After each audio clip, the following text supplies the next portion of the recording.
Good evening. Good evening. How are you? How are you? Very good. Hey, how are you doing? Grand, thank you. Grand. Good evening. Yourself? Good evening. Joy. Hello, and we are. Good to see you again, Joe, and good to meet you, Stephen. You too, Radhika. How are you? Good, thank you. And hello, Laurent, Professor Radhika, Vidal, welcome. Again, we are collaborating cross-continent. Yes, absolutely. And this is Thay, over to you. Hello, everyone. Welcome back, and a very, very warm welcome to all of you joining us today in this Policy Innovation for the Sustainable Development Goals panel. My name is Thay, Graciano, and I'm a political science student here at Stanford, where I currently am at. We all understand, of course, the role that companies and businesses can play in achieving the UN Sustainable Development Goals. And yet governments have an extreme responsibility in making sure that the well-being, present and future of all citizens can be ensured. And I very much believe in the role of government. That is why it's so important to talk about the way policy is set to achieve these goals. And to help us understand how that can be done, I would like to welcome a group of very amazing people that I'm so grateful can join us today. And my co-moderator, the amazing Ms. Radhika Shah, who is co-president of Stanford Angels and Entrepreneurs and co-chair of this summit. A very warm welcome also to our panelists, Mr. Joseph Mucheru, who is currently the Kenyan Cabinet Secretary in the Ministry of Information, Communications and Technology, and a former Google Sub-Saharan African lead. And a very warm welcome to Dr. Stephen Jackson, who is the United Nations Resident Coordinator in Kenya and has close to 30 years of experience in international development, peace building, and humanitarian affairs.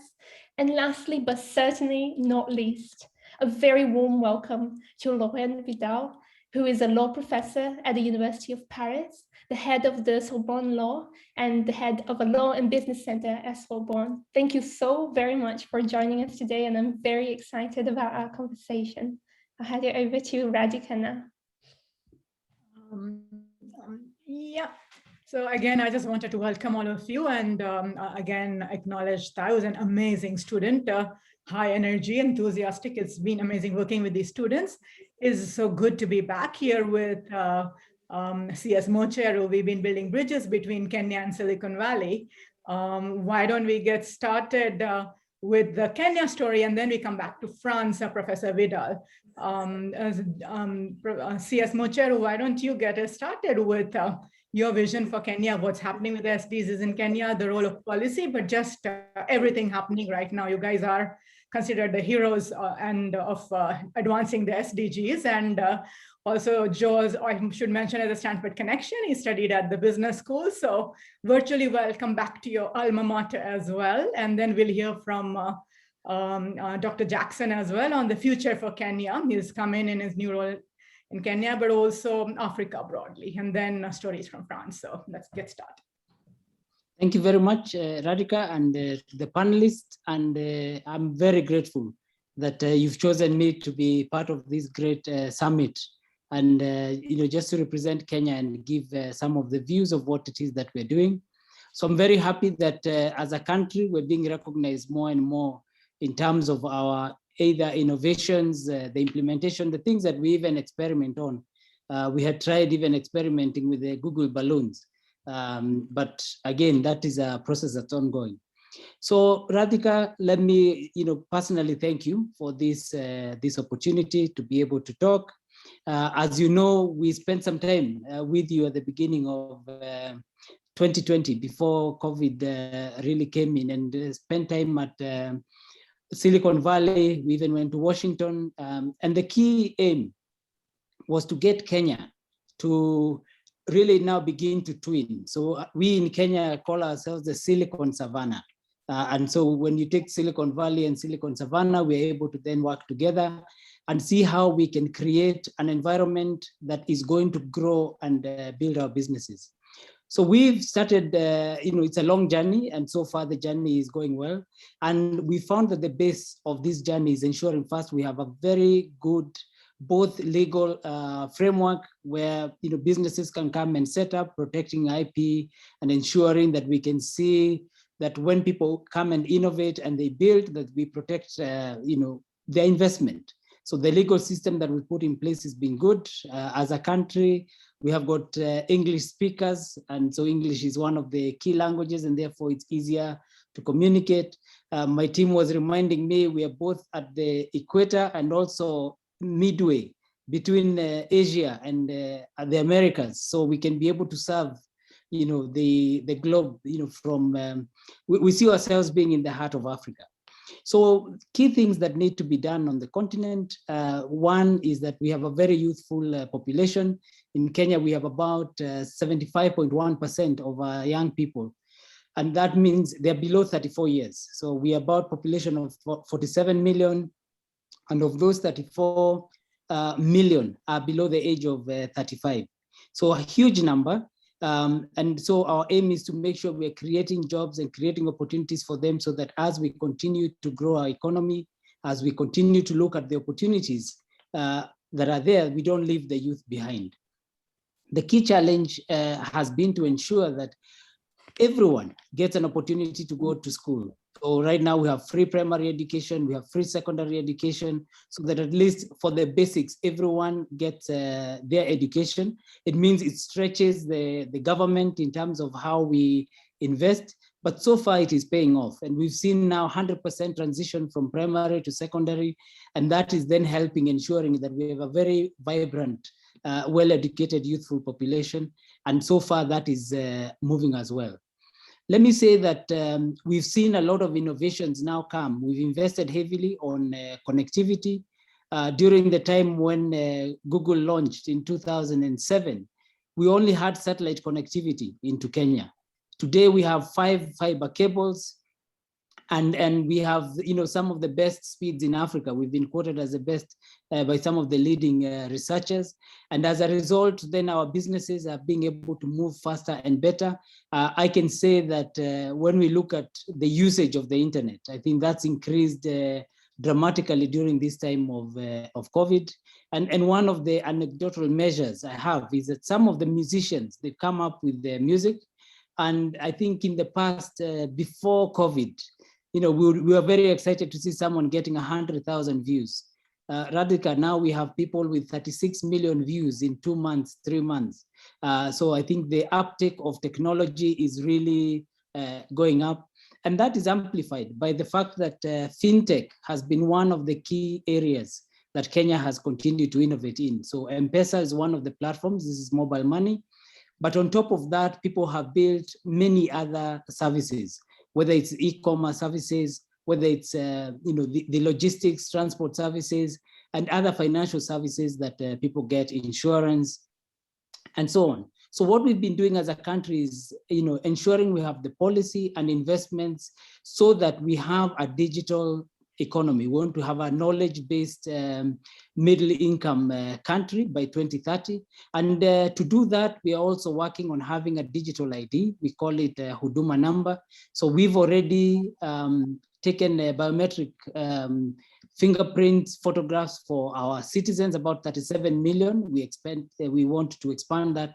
And we hope that we'll soon have every Kenyan with a single digital ID that they can use.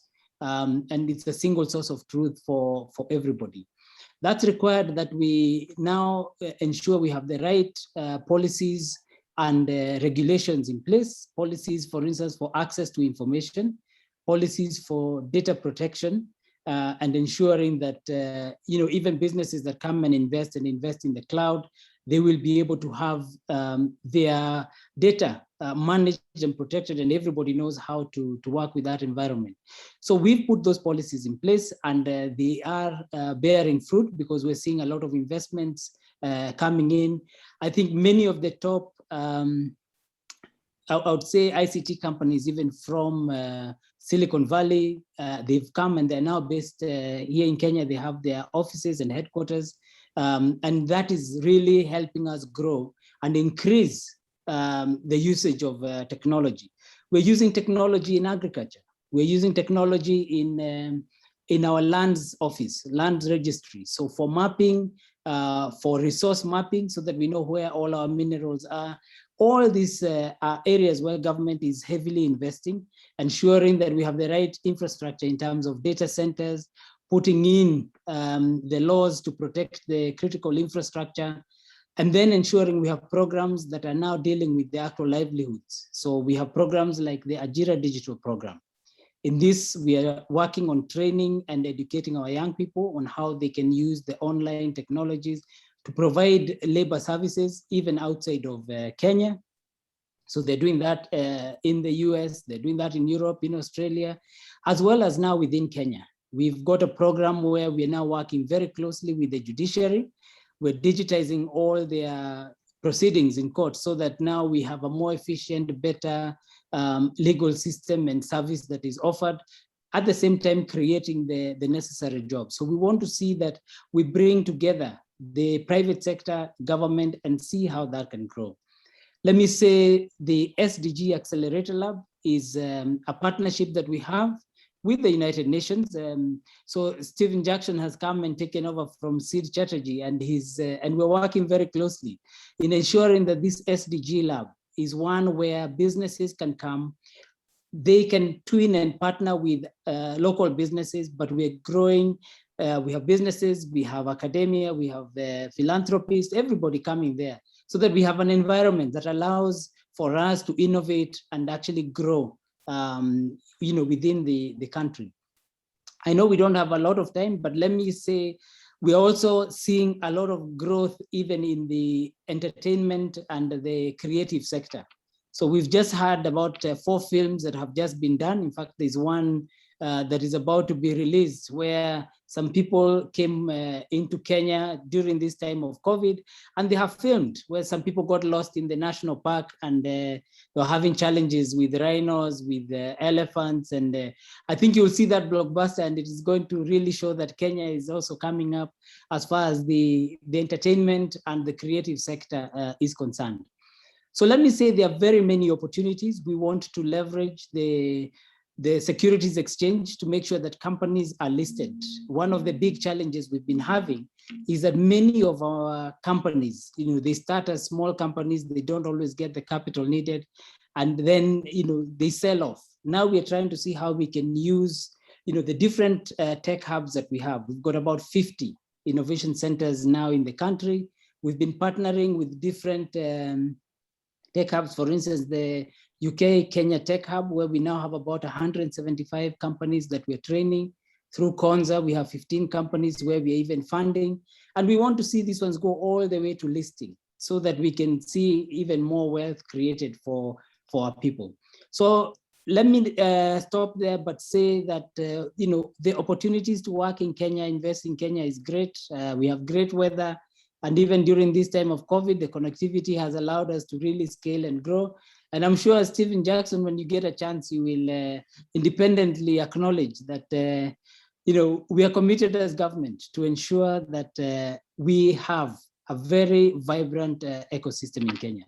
Radhika, thank you so much. Thank you. Thank you for those inspiring remarks, CS Mucheru. I must say that it's so good to be able to see CS Mucheru. The last time he joined a Stanford panel, he's an entrepreneurial minister, and he's always on the ground. So last time he was in a remote part and we could barely hear his voice in and out. So that was also a fun experience. This is a fun experience, but he's truly entrepreneurial. He's there out doing things, not like the average politician that we all know of. And I want to briefly just mention that we have Arif Neki, who's done amazing work and a key force behind the SDG partnership platform in Kenya. He's posting. Arif, could you also post a link to the platform? People like having links, anything you want to post as we hear from Dr. Jackson about Kenya, his vision for Kenya and the path forward. Over to you, Dr. Jackson. Well, thank you so much, Waziri. Habari za jioni. Laurent, très bonsoir, and Radhika and Thay, great to see you. Thank you so much for the opportunity. I guess under the heading of innovation, what I really want to talk about is this innovation around both partnership and financing for the SDGs that's happening in this triangular way between the Kenya government, the Kenyan private sector, and the United Nations. And to do that, I'm going to tick very rapidly through, I hope, 7 points, 7 building blocks of that partnership for this policy environment around this triangular partnership. And then 2 kind of deep challenges that are also opportunities. And I'll try and do all of that in the time available and give some concrete examples. So let's see if I can. The first point is just the obvious one, the funding gap for the SDGs. I mean, we start from the premise that Africa is the continent of opportunity right now. There's massive potential on the continent and massive potential here in Kenya. CS Joe pointed to how Kenya beats the band for innovation. It's one of the 3 most innovative economies in Africa, according to the Global Innovation Index. But the investment gap is huge for Africa. It's estimated it's going to cost somewhere between $200 billion and $1.2 trillion per annum to achieve the SDGs. So how do we do that? The first point is that we have to transition from a funding mentality to a financing mentality. You're just not going to get to the SDGs with UN money, traditional donor partner money, even with state government money. We have to engage the private sector fully in achieving the SDGs. How do you do that? You have to innovate. You need these partnerships that are very entrepreneurial, and you need highly innovative funding mechanisms, financing mechanisms. So we're developing in partnership with the government, for example, the Development Impact Bond, the first of its kind in the world on adolescent reproductive and sexual health. We have lined up through the SDG private partnership platform a pipeline of almost $165 million to the primary health sector, including in some of the most far-flung counties of Kenya. We have helped to co-create with the government the African Venture Philanthropy Alliance. So all of these different ways to move us from a funding mentality to a financing mentality. That all goes along with the political will to create the enabling environment. And I think you've heard from the CS really how Kenya envisions that and embodies that. How a whole rake of initiatives, policy, legal, fiscal, regulatory, to create the enabling environment that one really needs. So from the very top, we have the direction of the Big Four agenda, which is the 4 main priorities under the SDGs. But then everything that goes with that, the Public-Private Partnerships Act that's just been passed, measures that allow pension funds to invest in social impact and so on and so forth. And there's obviously a huge role for the United Nations in trying to boost and help the Kenya government to create this enabling environment. We have to converge our actions across all the sectors, public, private, national, international, align around the Big Four agenda. And that, Radhika, is where our SDG public-private partnership platform comes in, as you say, with existing 4 windows aligned to the government's Big Four policy agenda. But as we go forward, I'd like to see us think about windows for all of the SDGs. We have to move to scale.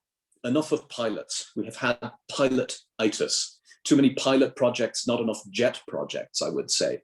So we really have to move to scale. And there is an inbuilt problem that a lot of the impact investing opportunities are still a little too small scale to attract the big investors at the international level. So how do we bundle? How do we leverage big data? You had a number of interesting panelists in earlier sessions talking about big data, technology, innovation. That's CS Mucheru's wheelhouse. He's the leader in this. And of course, a big shout out to you, Radhika. You already indexed the work, and then Joe talked about it too.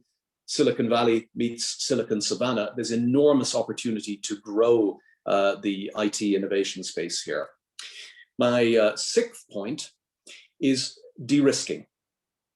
The cardinal principle of the SDGs is leave no one behind. Now in Kenya, I think that a lot of the leave no one behind analysis really points in the direction of 2 kinds of population. One is the urban underprivileged, and particularly urban youth who've been particularly hard hit by COVID. And the other is rural populations living very, very far from the Nairobi metropolis, who live a very different Kenya, who live up near the borders. How do we bring this kind of triangular partnership to them? There's a lot of risk entailed in working in areas that are exposed to humanitarian crisis, in some cases to political or security or conflict risk, climate change risk. So the hardest to reach. I think we have a responsibility, but I think we have an opportunity also to de-risk private sector investment to those populations. Seventh point, engaging youth. CS already gave you the numbers, 3/4 of the Kenyan population below the age of 35. That's a challenge, but it's a real opportunity. It's a real asset. It's the rocket fuel for the Kenyan economy if we get it right. So the policy environment, how we engage, how we digitally connect the schools. We have an initiative with the UN and the Kenyan government called the GIGA initiative that is all about bringing IT connectivity to Kenyan schools, including in the most far-flung parts of the country. The two challenges, and here I'm going to wind up, I promise. The first is obvious and the second is obvious. The first is COVID. It's uncovered key fragilities, but it's also constituted an opportunity. Sid, several hours ago in his opening remarks, noted how COVID has boosted digitalization by as much as 7 years. We would never have had a meeting like this if it hadn't been for COVID. We would have tried to fly everybody and we would have punched a great big hole in the ozone layer doing it. The second is that COVID has re-emphasized the need for multilateralism, United Nations and other multilateral actors. You can't beat a virus like that without multilateral action. And the UN, as Sid also highlighted very much earlier in the day, is reforming so that we really align and become the 21st century United Nations. And my third point under COVID is just pure speculation, but I'm prepared to bet that towards the end of this year, the shoe is going to drop globally. And finally, the planet is going to wake up to the fact that no one is safe unless everyone is safe. That means cracking open intellectual property around vaccines and radically decentralizing vaccine production. Vaccine nationalism is going to get us all killed in the long run.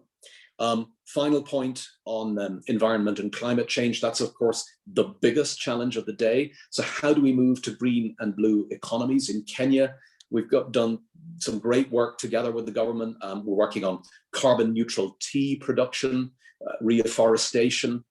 In Gabon, where I just was, a resident coordinator for the last 4 years, we modeled the first ever system of results-based payments. The Norwegian government, through the United Nations, directly paying Gabon to preserve the Central African rainforest, one of the 2 lungs of the planet. And it's literally $10 per ton of carbon emissions foregone, which for Gabon means per meter squared of rainforest that is protected. So you're giving the country and the people around the forest a concrete financial incentive for protecting the forest. Let me finish. You invited us to think about inspirational quotes. There's a really nice Swahili proverb, Elfu huanzia moja, which means 1,000 begins with 1. And I love that because I think it's the idea of coming together, the idea of leveraging small amounts of energy, capital, innovation, so that together we can move mountains. Thanks so much. Thank you, Dr. Jackson, for that inspiring and powerful, ambitious vision for Kenya, but also the point that we will get a connected humanity. That was so inspiring. Thank you. Professor Vidal, over to you to bring in the French perspective, but also your truly global, cross-continental global citizen vision as well. Thank you very much, Radhika. I'm trying just to have my, can you hear me? Yes, we can. Okay, Ken, thank you very much. I'm very grateful to you, Radhika, just to invite me to this very prestigious panel, and I'm very happy to meet, virtually Joseph and Stefan. I'm not so, I do not know the Swahili like you, Stefan. I'm sorry for that, but I try to remind what you explained. So I'm very happy and very grateful to you, Radhika, and I'm very impressed by the energy of your students and the way they organize this space. So thank you very much. Thank you to invite me to be on board. Actually, I would like just to speak about what we're doing here in France, and I like Joseph did. I'm not going to go through all the details, and just to focus on some two big fields, digital fields and climate fields actually.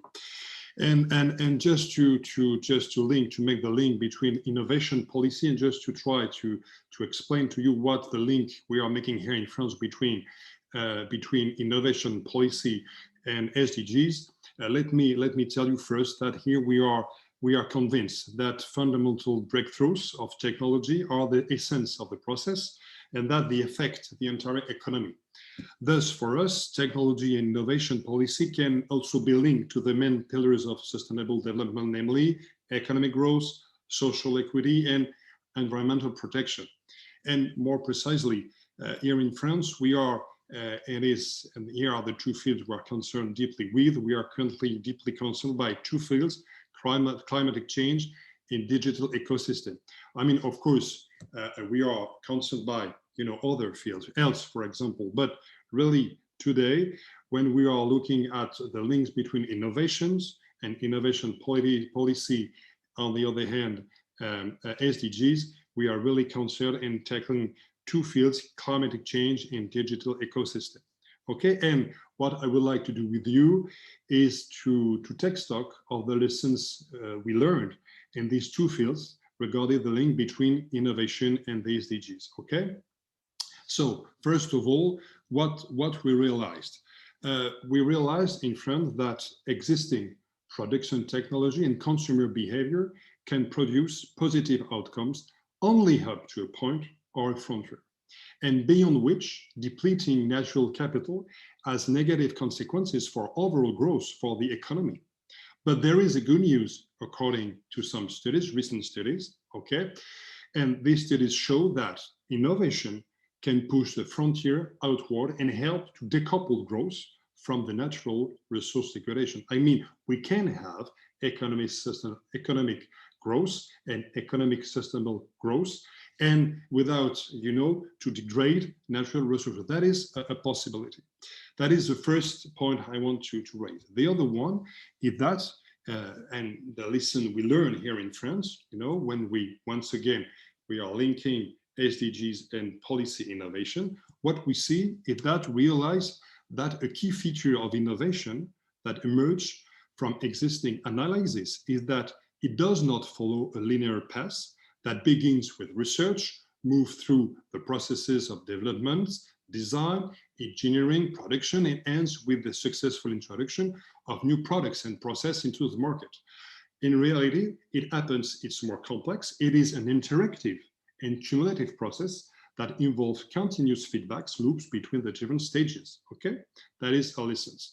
We learn also a second feature is that innovation is essentially the result of an interactive process between many actors, including companies, universities, okay, and research institutes.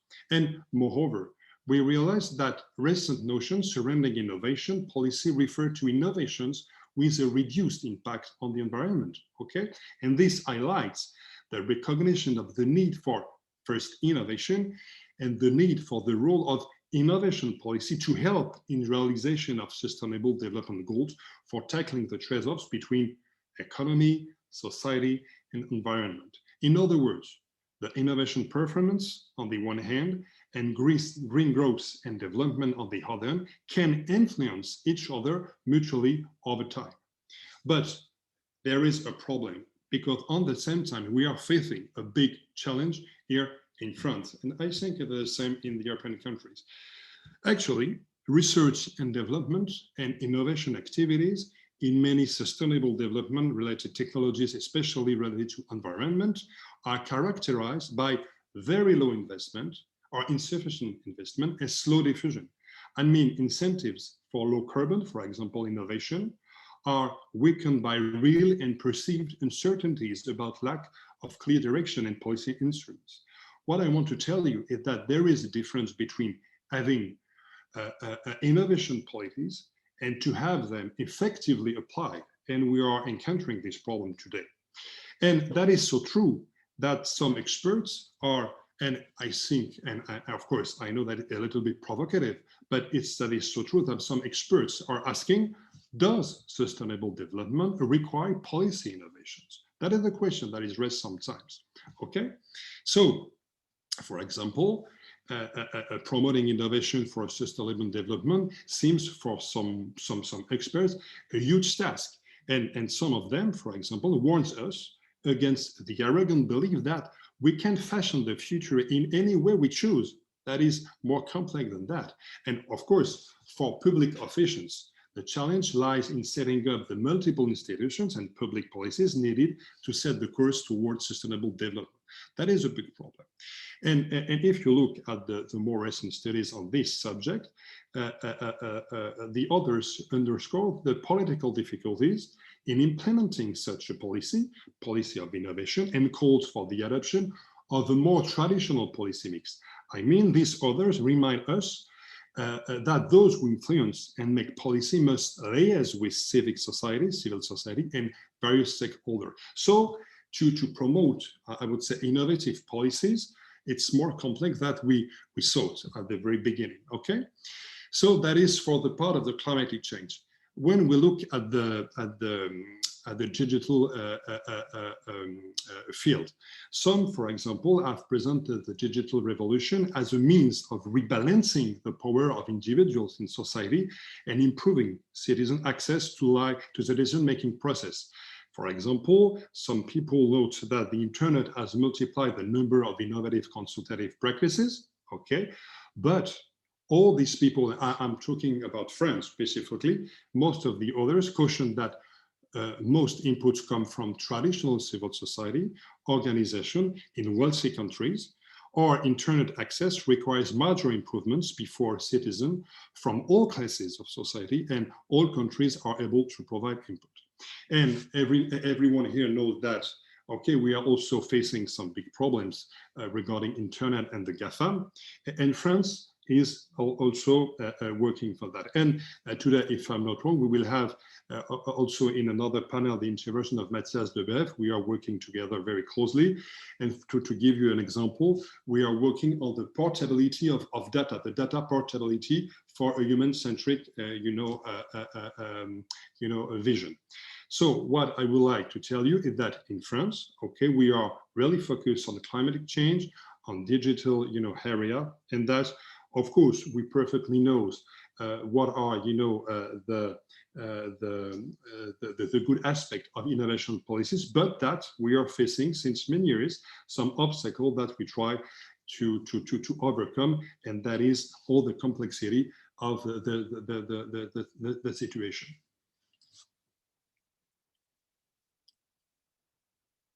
Thank you for sharing these deep insights, Professor Vidal.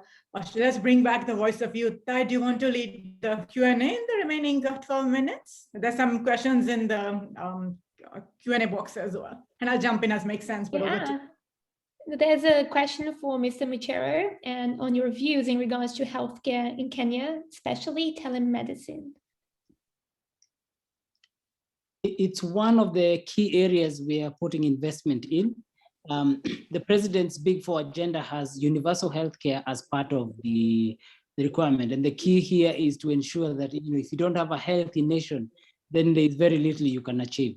So what we've been doing is putting infrastructure to connect all the hospitals on fiber so that they can be able to interface. And you don't have to have experts in every hospital, but you can have them at least in the regions. What we found that during this COVID pandemic time, this infrastructure that we've put in place has actually allowed us now to really get our doctors and experts to work together with the doctors and experts across the world, not just within Kenya. So we've gone into many different zones where nobody understood COVID-19 that well, and therefore they were able to share. And so what we're doing is making sure we're putting in the right investments, we're putting in the right infrastructure and registration for many of our citizens so that they all have cover, and then they can get the insurance. And this helps then with all the telemedicine and other services that are required. Each citizen is in the process of getting an electronic medical record that they can use anywhere in the country. Thank you. Thank you very much. That's very exciting. Stephen, do you want to add? Yes, just very briefly, if I might. It's a very good illustration of actually this triangular partnership that I was talking about. I was mentioning the challenge of reaching the farthest flung counties in Kenya, right up on the border with Somalia and Ethiopia and so on. But actually McKinsey and USAID together have estimated the size of the primary healthcare market in Kenya as $6 billion. So it's a profit-making market to deliver universal healthcare to those most far-flung citizens, which I think is extraordinary. And so that's a $6 billion a year opportunity. We've managed through the SDG partnership platform to line up $165 million of a pipeline of investment. You do the maths, a lot more opportunity. So if there's any investors on the line, this is a good bargain. But I just wanted to cite that, Thay, because I just think to me, it's a mind blow that actually delivering universal healthcare to the poorest of the poor can actually be something that can be done with profit for purpose. That's very exciting. And I do hope anyone out there, any investors, please reach out to us. We have a few more questions also about Kenya. And so the question is, given the acceleration in digital learning innovation as a result of the COVID-19 pandemic, are there opportunities to meet targets of the SDG through Kenya's digital economy blueprint? Yes, they are. I believe so. First, before there were people who were hesitant to adopt and use technology. Now, even members of parliament, we are actually having parliamentary sessions online. We're also having the same happening now. Our presidents, instead of having these one-to-one meetings or where they go to forums, now we're seeing this happening online. So there's a general and good acceptance of the fact that technology can be used efficiently, can ensure that even during this time of COVID, we're able to follow the protocols that have been instituted. What's then great is that people have understood that there's a lot of efficiencies that technology provides. I think there's one of the banks who have saved just by people working from home. They've increased on efficiency and they've saved over $10 million. And I think they're looking at not opening their branches again. They're looking at letting the people continue to work from home. So what we're seeing, and especially in regards to the digital economy blueprint, the different businesses, whether it is e-commerce and logistics, whether it is agriculture, where you're looking for market sources, all those different requirements are now real. And people are actually living it, and they can see how they can sell their products online. And as we continue, even the education system, we're now seeing a lot of people students learning online and ensuring that they maintain the protocols. This is helped even across borders, because then we're being able to have, as I mentioned, the meetings and sessions. So now the opportunities are there for businesses that are in this space, whether it is in digitization of land registries, digitization of the health sector, so that we can now see citizens being able to get most of these services on the digital platforms versus actually the physical way that's been going on. So the opportunity is great, and the governments have come together, the policies are being put in place, regulations are being put in place, and with the Africa Free Trade Area, we're talking of about 1.3 billion people. That's a huge market opportunity that can be leveraged. Thank you. Thank you very much. And I'm very, very glad that this very hard, challenging time can be made into an opportunity. Thank you all so much. We are very honored to have had you here with us. Thank you. I just want to take a minute also to ask Professor Vidal if he has any closing remarks. We need to wrap up in like 3-4 minutes. So I'd like to invite each of you, any parting quick thoughts for our young participants from around the world. Why don't we start with Professor Vidal? Thank you, Radhika. Actually, what the debate is inspiring to me is that I think it's what is made in Kenya is just magnificent. I think it's very nice, and I'm so happy. Joseph, I worked 10 years as a special advisor of COMESA. COMESA for public procurement and finance. and I work in Africa, and so Africa is my second, country, my second land.